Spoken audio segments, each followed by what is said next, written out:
And இந்த வீடியோவில் நம்ம ஃபார் ஈச் ஸ்டேட்மெண்ட் பற்றி பார்க்க போகிறோம். அண்ட் இது ரொம்ப இன்ட்ரெஸ்டிங்கான விஷயம். அண்ட் ஜஸ்ட் நம்ம லூப் ஃபோல்டரில் ஒரு எக்ஸ்ட்ரா ஒரு ஃபைல் ஒன்று ஆட் பண்ணிக்கலாம். And web form Visual C sharp. And இதுக்கு பேர் வந்து ஃபார் ஏஜ். ஜஸ்ட் நம்ம லூப் ஒன்று வச்சுக்கலாம். Okay, under the category loop folder. And place code in separate file. Select master page. சென்டரை டிக் பண்ணிக்கலாம். அண்ட் நம்மளுடைய மாஸ்டர் பேஜை வழக்கம் போல் செலக்ட் பண்ணிக்க வேண்டியதான். அண்ட் நம்முடைய கண்டென்ட் 2 இந்த ஏரியாவில் ஒரு டிவிஷன் கிரியேட் பண்ணிக்கோங்க. div. அண்ட் இந்த டிவிஷனுக்குள்ளே நம்ம இப்போ ஸ்டார்ட் பண்ணலாம். ஓகே, அண்ட் நான் இந்த ஃபார் ஈச் ஸ்டேட்மெண்ட்டை வந்து என்னுடைய ஃபார் லூப்லேருந்து கண்டினியூ பண்ணலான்னு இருக்கேன். அதாவது என்னுடைய ஃபார் லூப் பேஜுக்கு போகிறேன். அண்ட் அதோடைய ஸ்டேட்மெண்ட் எல்லாத்தையும் நான் காப்பி பண்ணிக்கிறேன். என்னுடைய ஃபர்ஸ்ட் லேபிள் அண்ட் என்னோட list box and including my button right click பண்ணி காப்பி பண்ணிக்கிறேன். அண்ட் என்னுடைய ஃபார் ஈச் எஸ்பிஎக்ஸ் பேஜில் வந்துட்டு என்னுடைய சோர்ஸ் வியூ போயிட்டு ஜஸ்ட் நான் அதில் பேஸ்ட் பண்ணுறேன். என்னுடைய டிசைனர் வியூ வரேன். ஸோ என்னுடைய list box, click me button, என்னுடைய லேபிள், ஸோ மூணுமே வந்துருச்சு. அண்ட் இதுக்கு பார்த்தீங்கன்னா கோட் பிகன் ஃபைலையும் நம்ம கொஞ்சம் எழுதியிருந்தோம்.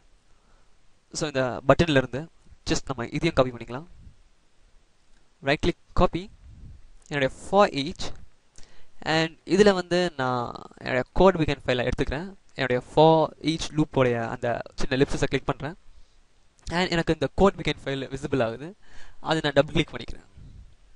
பண்ணிவிட்டு என்னுடைய பேஜ் லோட் மெத்தட் கீழே என்டர் தட்டுறேன். One more enter. அண்ட் இந்த இடத்துல என்னோட கோடை நான் பேஸ்ட் பண்ணுறேன். And save it. ஸோ இது கரெக்டாக ரன் ஆகுதான்னு செக் பண்ணிக்கலாம். debug start without debugging. Okay, everything is fine. Click okay. So என்னுடைய ஃபார் ஈச்சில் எல்லாமே நல்லா போயிட்டுருக்கு இப்போதைக்கு. ஜஸ்ட் என்னுடைய ப்ரௌசரை க்ளோஸ் பண்ணிக்கிறேன். ஓகே, நம்ம இப்போ ரியலி எழுத ஆரம்பிக்கலாம். அண்ட் இப்போ நான் என்னுடைய கோட் பிகன் ஃபைலுக்கு வரேன். அண்ட் இந்த இடத்துல நான் வந்து என்னுடைய ஃபார் ஈச் ஸ்டேட்மெண்ட் எழுத போகிறேன். ஸோ என்னென்ன எழுத போகிறேன்னு பார்க்கலாம். ஸோ அதுக்கு முன்னாடி நான் இன்னொரு லிஸ்ட் பாக்ஸை இங்கே நான் ஆட் பண்ணிக்கிறேன் என்னுடைய ஃபார் ஈச் லூப்பில். ஸோ இது வந்து நான் கிளிக்கு அப்புறம் ஆட் பண்ணுறேன். அண்ட் என்னோடய லிஸ்ட் பாக்ஸை நான் என்ன பண்ணிக்கிறேன், ஜஸ்ட் கிளிக் பண்ணி ட்ராக் பண்ணி என்னுடைய கிளிக் பட்டனுக்கு நெக்ஸ்ட்டு போடுறேன். அண்ட் இதை நான் எம்டியாக விட்டுறேன் இப்போதைக்கு. அண்ட் சேவ் பண்ணிடுறேன். அண்ட் என்னுடைய லிஸ்ட் பாக்ஸுடைய நேமை நான் பார்த்து வச்சுக்கிறேன். ஜஸ்ட் என்னோட லிஸ்ட் பாக்ஸை கிளிக் பண்ணிவிட்டு ப்ராப்பர்ட்டிக்கு கீழே வந்தீங்கன்னா லிஸ்ட் பாக்ஸ் 2 அப்படின்னு காமிக்கும். ஏன்னா ஆல்ரெடி ஒரு லிஸ்ட் பாக்ஸ் இருக்குது. ஸோ நான் கிளிக் பண்ணி ட்ராக் பண்ணி போட்டனால அதுக்கு டிஃபால்ட்டாக லிஸ்ட் பாக்ஸ் 2 அப்படின்னு எடுத்துக்கும். நீங்கள் இதை மாற்றவும் செஞ்சுக்கலாம் உங்கள் இஷ்டத்துக்கு. நான் இதை டிஃபால்ட்டாக அப்படியே விட்டுறேன் லிஸ்ட் பாக்ஸ் 2 அப்படின்னு சொல்லிட்டு. அண்ட் இப்போ என்னோட கோட் பிகன் ஃபைலுக்கு வரேன். For each loop dot ASPX.cs page. And இது உங்களால் ஆக்சஸ் பண்ண முடியலன்னா ஜஸ்ட் உங்களுடைய for each loop dot ASPX பேஜில் போயிட்டு அந்த லிப்ஸை கிளிக் பண்ணிங்கன்னா கீழே உங்களுக்கு இது வரும். ஜஸ்ட் இதை டபுள் கிளிக் பண்ணுங்கள், ஆட்டோமேட்டிக்காக அது ஓப்பன் ஆகிடும். அண்ட் இப்போ என்னோட ஃபார் லூப்புக்கு கீழே நான் ஒரு என்டர் அடிக்கிறேன். Next line, one more next line. And இந்த இடத்துல என்னோட ஃபார் ஈச் ஸ்டேட்மெண்ட் எழுத போகிறேன். So for each. So for each நம்ம சொல்லும் போதே நம்மளுக்கே தெரியுது ஃபார் ஈச் ஒரு விஷயமும், அதாவது ஒரு டப்பாக்குள்ளே இருக்க எல்லா ஐட்டமும் மென்ஷன் பண்ணுறது அதுதான் ஃபார் ஈச் அப்படின்னு சொல்கிறாங்க. ஒரு இதுக்கும். ஸோ நம்ம இப்போ இதை கிளியராக எக்ஸ்பிளைன், நான் இந்த கோட் எழுதும்போது உங்களுக்கு இன்னும் கிளியராக எக்ஸ்பிளைன் ஆகும். So for each open and close braces, enter, starting and ending. So இதுதான் நம்முடைய ஃபார் ஈச் உடைய பேசிக் சின்டாக்ஸ். ஃபார் ஈச் போட்டாச்சு. Open and close braces. And இங்கே ஸ்டார்ட் ஆகி இங்கே முடியுது. Open and close braces. Okay, so இது நடுவில் நம்ம சம் எக்ஸ்பிரஷன்ஸ் எழுத போகிறோம். ஸோ ரொம்ப ரொம்ப இம்பார்ட்டன்ட் இந்த இடத்துல. ஏன்னா ஸோ நான் ஃபஸ்ட்டு ஒரு லூப் கண்டிஷன் ஒன்று எழுதிக்கிறேன். அதாவது லிஸ்ட் ஐட்டம்ஸ் அப்படின்னு சொல்லிட்டு அண்ட் ஸ்பேஸ் ஐட்டம். ஸோ நீங்கள் இதில் என்ன வேணால் கொடுத்துக்கலாம். இன் நம்முடைய list box 1 dot items. So actually நான் இங்கே என்ன ஸ்பெசிஃபை பண்ணியிருக்கேன் அப்படின்னா, லிஸ்ட் ஐட்டம் அப்படின்றது ஒரு லூப் வேரியபிள், அதை வந்து ஒரு லூப் வேரியபிள் அப்படின்னு சொல்லுவாங்க. அண்ட் இந்த ஐட்டம்ன்றது நம்ம இப்போ கிரியேட் பண்ணது, அதாவது ஒரு வேரியபிள் லிஸ்ட் ஐட்டம், இந்த லூப் வேரியபிளோட நேம். ஸோ இந்த லூப் வேரியபிள் தான் நம்ம கிரியேட் பண்ணியிருக்கோம். ஓகே, இன் இன் லிஸ்ட் பாக்ஸ் ஐட்டம்ஸ். ஸோ இந்த லிஸ்ட் பாக்ஸ் ஐட்டம்ஸ்ன்றது எதை குறிக்குதுன்னா, இந்த லிஸ்ட் பாக்ஸ்க்குள்ளே 0 1 2 3 அப் டு 9 வரைக்கும் டிஸ்பிளே ஆகும் இல்லையா. இந்த பட்டனை கிளிக் பண்ண உடனே ஃபஸ்ட்டு ஃபார் லூப் ரன் ஆகும். ஸோ ஃபார் லூப் ரன் ஆயிடுச்சுனாலே நம்முடைய அந்த லிஸ்ட் பாக்ஸில் வந்து 0 to 9 வரைக்கும் 9 வரைக்கும் இருக்கிற அந்த நம்பர்ஸ் தான் ஸ்டோர் ஆகிருக்கும். ஸோ அந்த 9 நம்பர்ஸை தான் இங்கே சொல்கிறேன், லிஸ்ட் பாக்ஸ் 1 டாட் ஐட்டம்ஸ் அப்படின்னு சொல்லிட்டு. ஸோ இந்த ஃபார் ஈச் ஸ்டேட்மெண்ட். ஸோ இதில் இருக்க அந்த ஒரு ஐட்டம், அந்த ஒரு ஐட்டத்தையும் நான் இந்த ஐட்டத்தில் ஸ்டோர் பண்ண போகிறேன். ஸோ இந்த லிஸ்ட் பாக்ஸில் இருக்க, இந்த லிஸ்ட் பாக்ஸில் 0 to 9 நம்பர்ஸ் இருக்கு. இந்த 9 நம்பர்ஸையும் இந்த ஐட்டமில் நான் ஸ்டோர் பண்ண போகிறேன் ஒன்று ஒன்றா. ஸோ அதுதான் நான் இங்கே ஸ்பெசிஃபை பண்ணியிருக்கேன். இது loop variable list items items in list box 1 dot items. இந்த லிஸ்ட் பாக்ஸில் இருக்க ஒரு ஐட்டத்தையும் நான் ஸ்பெசிஃபை பண்ணுறேன். அந்த ஒரு ஐட்டத்தையும் எடுத்துகிட்டு வந்துட்டு நான் இதில் ஸ்டோர் பண்ணுறேன் ஒன்று ஒன்றா, மொத்தமாக கிடையாது, ஒன்று ஒன்றா.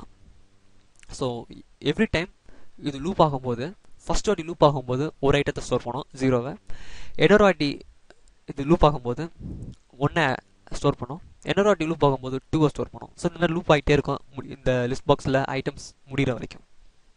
So in this case 0 to 9 இருக்குது. ஸோ 9 வரைக்கும் இது லூப் ஆகும். அண்ட் இந்த இடத்துல நான் திரும்பி ஒரு இஃப் கண்டிஷன் எழுதுறேன். ஸோ ரொம்ப இன்ட்ரெஸ்டிங்காக இருக்கும் போது இஃப் கண்டிஷன் எழுதுறேன்.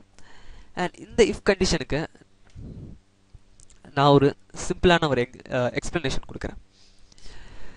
அண்ட் இந்த இஃப் கண்டிஷன் என்ன பண்ண போகுதுன்னா, சம் எக்ஸ்பிரஷனை வேலிடேட் பண்ண போகுது. அதாவது நான் என்ன பண்ணிக்கிறேன், just int dot parse open and close braces.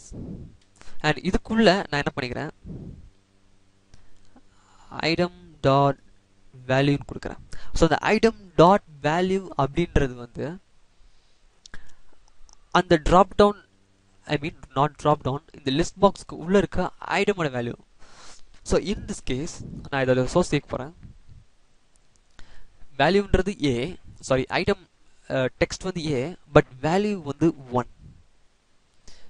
So நான் முன்னாடி கொடுத்தேன் பி அண்ட் இதோட வேல்யூ வந்து 2. ஸோ இதோட வேல்யூ இந்த ஐட்டம் லிஸ்ட்டுக்கு 2 விதமான ஐ மீன் பிஹேவியர் இருக்குது. ஸோ ஒன்று வந்து ஃபஸ்ட்டு வந்து பார்த்தீங்கன்னா டெக்ஸ்ட், அதை டிஸ்பிளே பண்ணுறது. இன்னொன்று பார்த்தீங்கன்னா வேல்யூ, அந்த டிஸ்பிளே பண்ணுறதுக்கான வேல்யூ. ஸோ அதுதான் நான் இங்கே ஸ்பெசிஃபை பண்ணியிருக்கேன், ஐட்டம் டாட் வேல்யூ அப்படின்னு சொல்லிட்டு.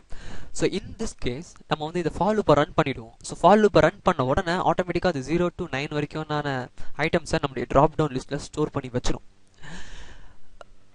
நம்ம வந்து இதோடைய வேல்யூவை ஸ்பெசிஃபை பண்ணு நம்ம இதுக்கு சொல்லவே இல்லை. ஸோ அந்த 0 to 9 அந்த நம்பர்ஸ் இருக்கு இல்லையா, ஸோ அதுவே அதோட வேல்யூவாக அசைன் ஆகிக்கும் டிஃபால்ட்டாக.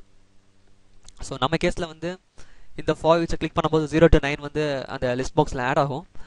ஸோ அந்த 0 to 9 தான் அதோட வேல்யூவும் சரி. ஸோ 0க்கு 0 வேல்யூ, 1க்கு 1 வேல்யூ, 2க்கு 2 வேல்யூ, அப் டு 9 வரைக்கும் 9க்கு 9 வேல்யூ. ஸோ அதை நான் இங்கே மென்ஷன் பண்ணுறேன், ஐட்டம் டாட் வேல்யூன்னு சொல்லிட்டு. அண்ட் இது வந்து பார்த்தீங்கன்னா லிஸ்ட் பாக்ஸில் வந்து ஒரு ஸ்ட்ரிங்காக தான் இருக்கும். ஸோ லிஸ்ட் பாக்ஸுக்கு உள்ளே இருக்கிறது எல்லாமே ஸ்ட்ரிங். அண்ட் இஃப் கண்டிஷனில் நம்ம இங்கே இப்போ நமக்கு தேவைப்படுறது வந்து இன்டீஜர். ஸோ அதை நான் வந்து ஒரு இன்டீஜராக கன்வெர்ட் பண்ணுறேன். அதுதான் நான் ஸ்பெசிஃபை பண்ணியிருக்கேன், int டாட் பார்ஸ் அப்படின்னு சொல்லிட்டு. ஸோ ஐட்டம் டாட் வேல்யூ அதை ஒரு இன்டீஜராக கன்வெர்ட் பண்ணுறேன். கன்வெர்ட் பண்ணிவிட்டு நான் ஒரு கண்டிஷன் சொல்கிறேன், பர்சன் 2 ஈக்குவல் டு 0 அப்படின்னு கொடுக்குறேன். அண்ட் இதை வந்து நான் இங்கே க்ளோஸ் பண்ணிடுறேன். அண்ட் இப்போ நான் இங்கே என்ன சொல்லியிருக்கேன் அப்படின்னா, ஆக்சுவலி ஜஸ்ட் என்னோட ஓப்பன் அண்ட் க்ளோஸ் ப்ராசஸ் நான் சரியாக இருக்கான்னு பார்த்துக்கிறேன். ஜஸ்ட் நான் இங்கே ஒரு எக்ஸ்ட்ரா ப்ராசஸ் போட்டேன். ஓகே, ஸோ ஆக்சுவலி நான் இங்கே என்ன சொல்லியிருக்கேன் அப்படின்னா, நான் தைரியமாக ஏன் இன்ட் டாட் வேல்யூன்னு கொடுத்தேன் அப்படின்னா, என்னுடைய ஃபார் ஈச் வந்து ஒன்றா தான் வேலிடேட் பண்ண போகுது. ஸோ அது எப்படின்னு பார்க்கலாம். ஜஸ்ட் நான் இந்த இஃப் கண்டிஷனுக்கு வந்து ஓப்பன் அண்ட் க்ளோஸ் ப்ராசஸ் கொடுத்துறேன். அண்ட் இந்த இடத்துல இஃப் கண்டிஷன் வந்து செக் பண்ண போகுது. ஸோ இது %2. ஸோ இந்த %2ன்றது என்னென்னா, என்னோடய ரிமைண்டர் வந்து 0வாக இருக்கணும். என்னோடய ரிமைண்டர் 0வாக இருந்தால் மட்டும்தான் இஃப் கண்டிஷனுக்குள்ளே என்ட்ரு ஆகும்.